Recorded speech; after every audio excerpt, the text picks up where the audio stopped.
when I looked at the case, I thought it was very unusual.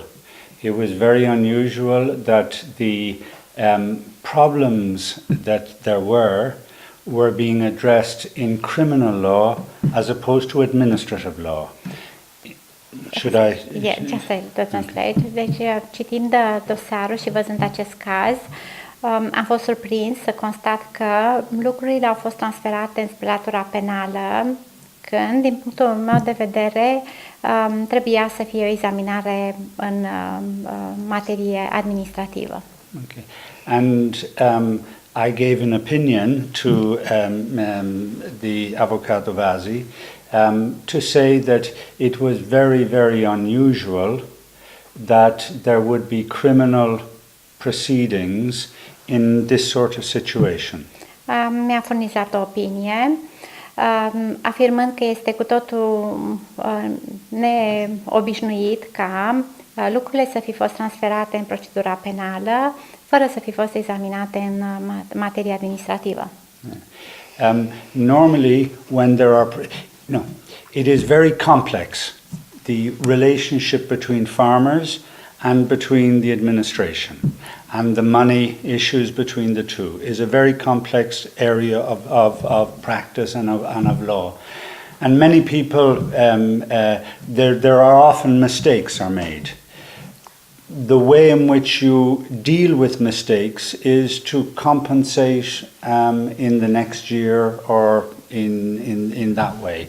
But in my experience, in this situation, I have never seen a criminal case before. Deci este o materie complexă aceea a alocării subvențiilor pentru agricultori.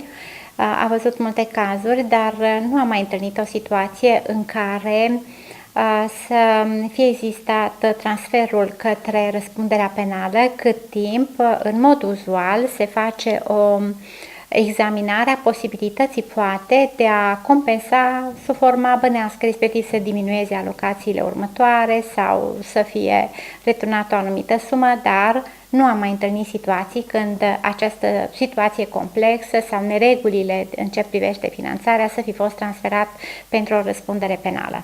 Yeah.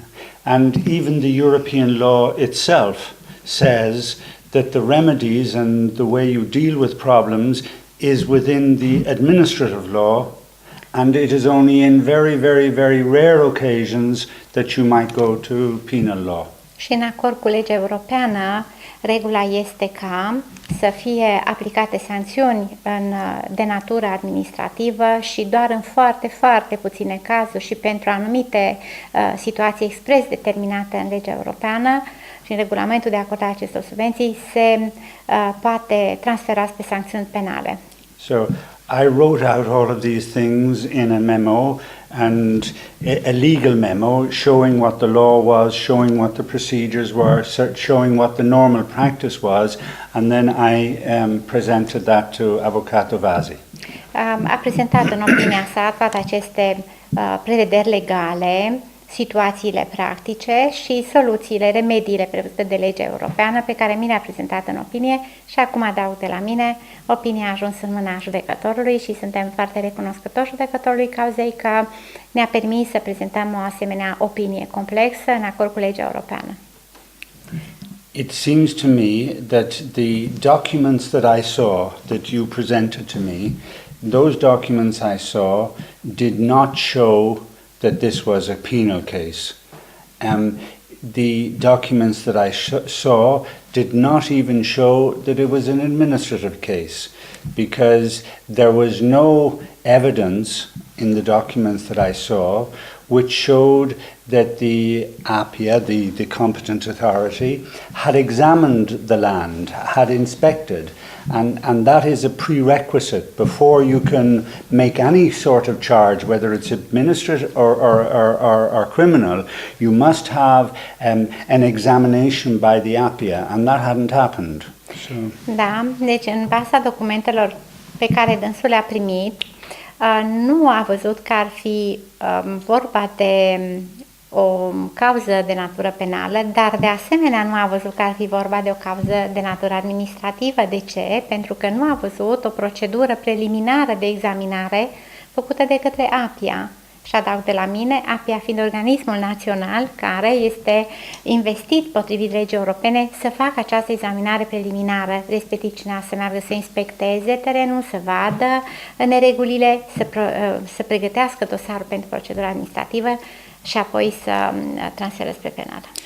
There was on the file some hearsay evidence, not direct evidence, but by somebody else. Hearsay evidence. Deci a văzut probe indirecte la dosar. Yes, that said that maybe care spun că poate some years ago the land was not in good agricultural situation. Pământul nu era în cea mai bună situație din punct de vedere al exploatării agricole. But other than that, there was no facts. So if there are no facts and if there is no establishment of evidence, you cannot make a charge, whether administrative or criminal. Dar mai mult nu a văzut probe directe care să ateste cu adevărat că în realitate era vorba de o administrare greșită a acestor fonduri.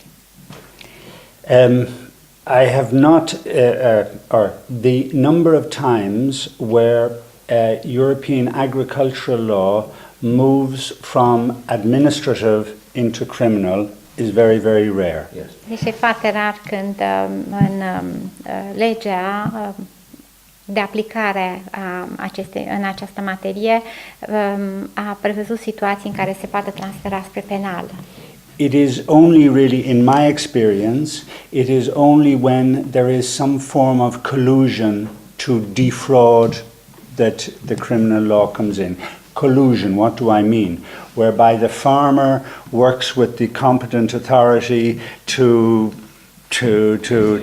confuse the situation. Deci, există, sigur, o situație de fraudă de natură penală atunci când fermierii ajung să aibă înțelegeri frauduloase cu cei care acordă fondurile pentru a le primi. So in this situation, there was nothing like this in this situation. Dar, Olaf sigur, comes in, yes, exactly. În această yes. situație, sigur, ajunge cauza pentru investigația Olafului. But there was no evidence of that.